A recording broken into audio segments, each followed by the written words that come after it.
Everyone, welcome back to Sunny Live Chain. Thank you so much, guys, for tuning in. Well, guys, I'm back again with the Mzansi Soapy Stories, and namhla guys sikhuluma ke nge-e-TV scandal. Guys, niyazi ukuthi sizophela i-e-TV scandal and ama-drama amabhomu ngapha yadutshulwa bayafa abantu yabo kuningi nje kwenzekalayo. So guys, njengamanje ke sibambeke umoya emva ukuthi ke uDarren phoseke umdala kanye noHloki ke emgodini.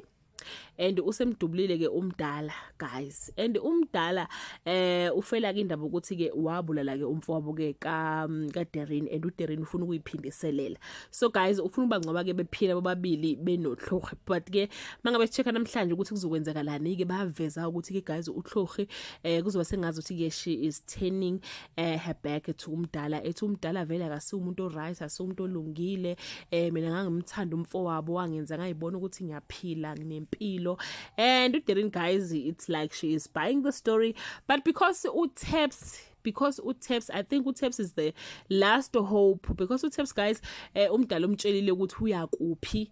I believe ukuthi ke guys uTapes will go lapho kuleyo ndawo afike ke adubule ke uDarren, bese uDarren ke eyashona.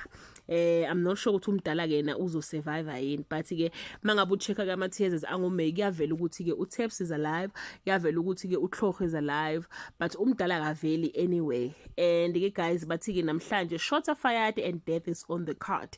Then I believe ukuthi umuntu oshonile ke kuzoba uDarren, but I'm not sure about umdala. Hloki is alive. Mangabe uchecka ke ama-teasers angumhla ka 5 ngoMay, bathi Linda's frantic attempt to reach out to uDarren leads to an unexpected revelation. So kukhona into ezokwenzeka ke, because kusho ukuthi ke uLinda uyamfuna uDarren, because uyazi ukuthi ke ama plans akhe ke abehamba befuna ke ukwenzani. So can we say rest in peace to Darren, or we can say rest in peace to Mdala?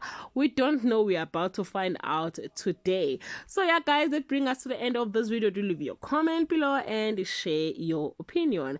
Bye.